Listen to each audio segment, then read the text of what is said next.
Bonsoir mesdames et messieurs, bonsoir chers abonnés d'Aya TV, chers téléspectateurs. Bienvenue dans votre émission 15 minutes sport. Aujourd'hui, nous avions deux invités, Lonsoni Toti Kaba, le journaliste sportif de Milo FM, avec monsieur Emmanuel Tamba. Et voilà aussi, c'est un journaliste, les deux Boeing journalistes, pour vous parler d'un sujet d'actualité. Nous allons vous parler tout à l'heure sur la disqualification du Sully national. Toti, bonsoir. Bonsoir mon cher ami, bonsoir à tous ceux qui nous suivent. Bonsoir monsieur Tamba Emmanuel. Bonsoir à tous nos téléspectateurs d'Aya TV et bonsoir aussi à tous nos auditeurs. Toti, d'abord sur la qualification, la disqualification, je veux dire, de Sully national, quels sont d'abord vos sentiments envers cette réalité? Bon, on peut dire que c'est la non-qualification puisque c'est à l'issue des 6 journées d'éliminatoire pour cette Coupe d'Afrique des Nations que la Guinée ne s'est pas qualifiée. Mais ben, je dirais qu'on est l'ombre de nous-mêmes puisque tout ce qu'on est en train de...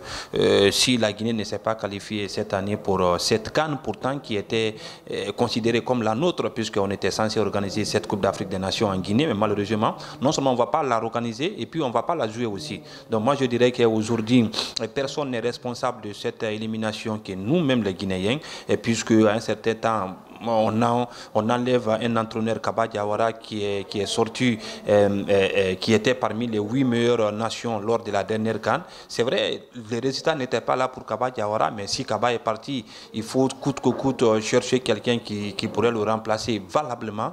Mais bon, on débarque Kaba et puis on met en place un comité provisoire avec plus de 4 entraîneurs voilà, nommés à la tête de cette équipe. Et finalement, le résultat c'est quoi? Eh bien, on perd les 2 premières journées, synonymes déjà de qualification, puisque si on ne perdait pas contre la Tanzanie et contre la RDC, eh bien, aujourd'hui, on allait avoir notre qualification. Et deuxième facteur aussi, c'est le fait que depuis 3 ans, la Guinée ne reçoit aucun match à Conakry. C'est l'un des handicaps aussi qui a fait qu'on ne méritait pas d'aller à la CAN, puisque quand on prend les 8 derniers quarts de finalistes lors de la dernière CAN, eh bien, tout le monde est présent, puisque on ne peut pas comprendre qu'au XXIe siècle, que notre pays, la Guinée, qui est reconnu comme l'un des piliers du football africain, n'a pas de stade où il faut jouer. Ça a été un gros handicap. Mais moi, je ne dirais pas que ce n'est ni pour l'entraîneur, ce n'est ni pour les joueurs, mais cette non-qualification de la Guinée,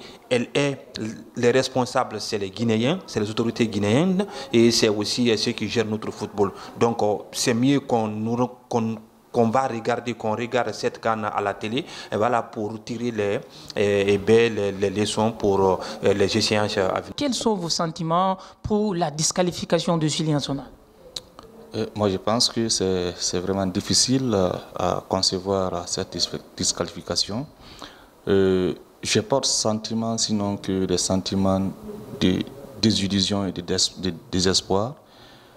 Parce que lorsque nous prenons vraiment l'historique du football guinéen, cette nouvelle génération tend à enterrer notre histoire dans le monde du foot en Afrique. Je ne dirais pas que cette disqualification, c'est le peuple. Je vais juste dire que c'est l'État, quand je dis État, parce que l'État, c'est le fonctionnement que chacun a et chacun se donne aussi. Aujourd'hui, lorsque je prends vraiment les instances de notre football, je dirais que ces instances-là sont malades, très malades. Revenons un peu à l'histoire d'organisation ici de la CAN que Toti vient de signaler. Et moi, je pense que c'était juste des mots pour se faire plaire. Au début, quand le régime a changé, il fallait vraiment trouver les voies et moyens parce que tout le monde sait que le foot en Guinée, c'est la seule chose qui nous unit tous. Et aujourd'hui, ils nous ont donné l'espoir comme s'ils allaient organiser la CAN. Et les préalables n'étaient même pas là. Jusque maintenant, il n'y a même pas de préalables pour vraiment jouer une compétition digne de nom ici en Guinée. Et donc, cette disqualification est venue de loin. Toti l'a dit tout de suite. Kaba était dans la dynamique vraiment de refondation de cette équipe. Bien que aucun homme n'est parfait dans ce monde-là, il a eu vraiment des choses qui se sont passées. On a vu quand ils ont confié Kaba à l'équipe U23 en France, il est allé, il a fait 0 victoire. Ils ont fait cela comme un argument pour le mettre à la porte, mais c'était vraiment quelque chose qui était bien planifié par les instances du foot. Et je vais parler ici de la FEGIFOOT. Et donc, il change Kaba pendant que Kaba était vraiment dans les perspectives de refondation de cette équipe. Ok, d'accord, c'est pas mal, il n'est pas parfait. Mais on envoie aussi un autre entraîneur qui n'est pas expérimenté parce que la non-qualification de la Guinée, non seulement moi je peux qualifier ça en 2 phases. Premièrement, c'est parce que l'équipe n'a pas joué en Guinée. Ça, c'est pas la faute au peuple. Et donc, je ne suis pas d'accord avec Toti pour dire que nous sommes fautifs. Non. Et deuxièmement, c'est parce que à l'interne de notre FEGIFOOT, ça ne marche pas bien. Parce que les décisions sont prises en unilatéral. À la base, les gens ne sont pas consultés. Chacun fait ce qu'il veut. Donc, on fait le choix personnel. Et donc, le résultat, on envoie. Aujourd'hui, on ne peut pas jouer une compétition ou une qualification hors de sa nation. C'est compliqué. On a vu quand même les mots de désespoir de certains de nos joueurs après la disqualification. Même si les rumeurs circulent que la Guinée a envoyé une plainte comme ça, c'est sorti de l'autre côté. Moi, je sais que la Guinée ne va plus participer à cette CAN Maroc 2025. Alors, à un niveau, on doit revenir d'abord pour réviser carrément ici vraiment nos instances, voire mettre celui qui peut. Parce que le foot, ce n'est pas comme vraiment la politique. Le foot, c'est le concret. Le foot, c'est de la volonté d'abord. Le foot, ce n'est pas les mots. Le foot, c'est les réalisations. On n'a pas de stade.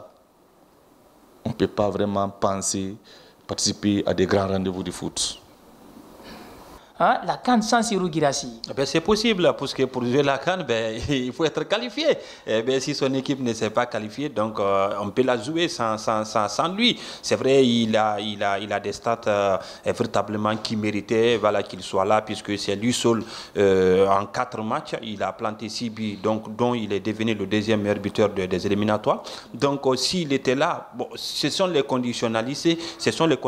S'il était là lors des 2 premières journées, on pensait qu'il allait aussi marquer, mais on peut jouer cette CAN, puisque pour jouer la CAN, il faut que d'abord votre équipe soit qualifiée. C'est vrai, aujourd'hui, ça fait mal, même si certains observateurs diraient que, véritablement, même si on ne s'est pas qualifié, on a mérité cette non-qualification, mais tout le monde a la peine pour Serhou Guirassy, vu tout ce qu'il est en train de faire en Europe comme en équipe nationale. Donc, c'est véritablement, il méritait cette CAN, puisque lors de sa première CAN, il était blessé, mais on pensait que cette CAN qui va suivre, qui va se jouer du côté du Maroc, il peut la jouer, mais malheureusement, pour jouer la CAN, il faut être qualifié. Si ton équipe n'est pas qualifiée, tu peux pas jouer cette CAN. Donc moi, je pense qu'aujourd'hui, il va falloir qu'on essaye de faire un état de lieux et qu'est-ce qu'il faut faire, qui doit jouer un rôle pour que désormais, parce que la Guinée était, si la Guinée qualifiait, la Guinée était sur une série de 4 Coupes d'Afrique des Nations d'affilée. On ne peut pas aujourd'hui, surtout quand on sait que la CAN a désormais 24 équipes. Oui. Au moment qu'il y avait 16 équipes, on s'est qualifié. Mais pourquoi pas 24? Il y a des équipes qui se sont qualifiées, véritablement, qui n'ont même, en fait, qu'on ne peut pas comparer à la Guinée. Mais véritablement, c'est le football africain. Tout le monde se vale. Toutes les équipes se valent aujourd'hui. Donc, il va falloir revenir sur terre et puis essayer de tirer les leçons. Ceux qui peuvent accompagner cette équipe du série national, que ce soit les infrastructures sportives, que ce soit les décideurs, puisque aujourd'hui, on n'a pas de décideurs. Il va falloir, si notre football est donné à un petit groupe, qui gère comme il veut, alors que c'est la nation qui est en jeu. C'est vrai, la CAF et la FIFA interdit l'ingérence des États de la politique dans la gestion du football, mais si l'État a la possibilité même de dissoudre aujourd'hui cette équipe de la Fédé, c'est normal que l'État fasse, mais après avoir fait l'état des lieux, qu'on essaie de tirer des leçons pour ne pas qu'une telle chose ne répète des hommes dans le football. Puisque on avait la Guinée avait une très bonne équipe. Jouer cette CAN sans la Guinée, ça fait mal en tant que Guinéen, ça fait mal en tant qu'observateur. Monsieur Tamba, Oui. quelle est la situation actuelle de suivi national après avoir demandé une fraude administrative? Moi, je pense que la situation elle est claire parce que les règlements aussi sont clairs. Au fait, le joueur, son nom figurait sur la liste, bien que le numéro n'existait pas, mais ça c'est ce qui arrive. Ça arrive souvent même dans les grandes compétitions. Ça peut arriver, mais cela ne veut pas dire qu'il faut disqualifier l'équipe. Ça ne va jamais arriver. Je ne suis pas contre la Guinée, mais moi je pense que pour revenir un peu aux thématiques de Totti, l'état de lieu est déjà fait. Il n'y a plus besoin de faire l'état de lieu. Parce que tu t'imagines, dans aucune compétition aujourd'hui, la Guinée ne participera. Et les U20 et quoi, on est tous disqualifiés. Donc ça veut dire que l'état de lieu est déjà fait. On n'a pas besoin vraiment de revenir encore pour faire une diagnostic vis-à-vis de cette Feggy Foot. Moi, je pense que l'État, quand il dit l'État au haut niveau, doit prendre déjà les dispositions pour suspendre vraiment cette Feggy Foot. Et c'est ce que j'avais dit un jour quand j'étais en reportage avec Jedi. Et j'étais aujourd'hui vraiment président de la République de Guinée. J'allais même suspendre le championnat guinéen. Parce que là, ce n'est pas en train vraiment d'aller comme on voulait. Oui, je crois que c'est la toute première fois que Sili National se disqualifie lors de la CAN sur les qualifications. Eh bien non, si, puisque même lors de la CAN, je crois, 2017, la Guinée ne s'est pas qualifiée au moment que... Alors, c'est la deuxième fois. C'est la deuxième fois, au moment que Michel Dussier aussi était à la tête de cette équipe. Et voilà, on a été éliminé encore lors de la dernière journée par une équipe de Niger. Et bien, donc, pour dire aujourd'hui que réellement c'est une première fois, non, la Guinée a raté des CAN. La Guinée a raté des CAN comme la plupart des équipes africaines. Mais on n'avait pas une équipe solide comme cette équipe. Aussi, avec cette nouvelle formule, la Guinée ne devrait pas vraiment rater. Ben, c'est ce que je dis, c'est ce que je disais, je respecte votre décision, c'est ce que je disais, quand la CAN s'est jouée à 16 équipes, ben, on s'est qualifié. Aujourd'hui, on est à 24. Et pourquoi pas se qualifier alors qu'on avait toutes les cartes à jouer? Ben, la Guinée pouvait se qualifier, surtout quand on sait que c'est les deux premiers qui se qualifient. La Guinée était dans une poule où aujourd'hui, ce n'était pas une poule de la mort, avec la RDC, celle qui nous a éliminés lors de la CAN, qui a été demi-finaliste. Mais la RDC, on le sait, comment est-ce que cette équipe se comporte aujourd'hui. Et quand on est dans la même poule que la RDC, que la Tanzanie et l'Éthiopie, ben, c'est honteux qu'on dise aujourd'hui que la Guinée ne s'est pas qualifiée. Tu t'imagines, on fait le plus difficile, on gagne contre le Congo. Presque on avait déjà notre ticket de qualification, mais selon les indiscrétions que moi j'ai entendues après le match contre le Congo. Et la gestion de l'équipe, je pense que ça manque beaucoup. Et mais tout ça, là, ça provient d'où? Ça provient ici vraiment de la non-maîtrise vraiment de nos instances. Parce que là, on ne peut pas me dire qu'après une victoire et qu'il y a un match qui vous attend juste après 2 jours, que les joueurs ont fait, c'est pas des sorties de l'hôtel avec des filles et autres là. C'est quand même très décevant aussi d'entendre ces nouvelles parce que là, et ce sont les proches qui étaient du côté de Tanzanie qui l'ont dit, et moi je sais que c'est vrai, ils vont jamais mentir. Et parce qu'au fait, ça, derrière cette disqualification, il y a autre chose peut-être qui ne se dit pas. Mais je pense que Guirassy l'a dit en parenthèse, non seulement, et lorsque tu prends ici sur le point de vue financier, la Guinée n'est pas vraiment prête ici vraiment à aller dans une compétition. Et lorsque tu prends ici sur le point de vue aussi logistique, on ne peut même pas vraiment parler de la disqualification. Raison pour laquelle, et dès après cette disqualification, moi j'ai publié carrément ici sur mon compte personnel, pas sur ma page, pour dire que dans les conditions normales, une nation qui n'a pas un stade homologué ne mérite pas une qualification. Ouais, Totti, je veux juste vous demander encore, est-ce que réellement cette disqualification de la Guinée, la faute c'est les joueurs ou bien parce que perdre 2 matchs contre la Tanzanie, ça te dit quoi? Moi je crois que ce n'est pas un problème d'entraîneur. Aujourd'hui, le football africain a beaucoup évolué, surtout quand on sait qu'on joue à la maison. On joue notre qualification puisque un match nul et une victoire qualifierait la Guinée à cette CAN.